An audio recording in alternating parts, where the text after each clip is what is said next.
Hi everyone, in front of me I've got a SONY Xperia 5.4 and let me share with you how to change the screen timeout on this device.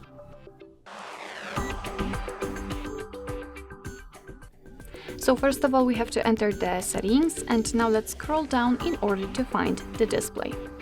Now we have to scroll down to find this sleep option. Let's enter, and as you can see here we've got some options from which we can choose. We've got either 15 or 30 seconds, so I would say those are quite short options to choose from, and usually you will have 30 seconds defaultly set, or we can set 1 to 5 or 10 minutes. Currently, I've got 10 minutes option applied. As you can see, this option is marked.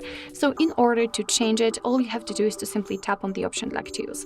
So I'll pick, for example, 2 minutes. As you can see right now, it is marked. And after getting back, you can see that it is also notified right here, which simply means that from now on, after 2 minutes of an activity, this device will black out.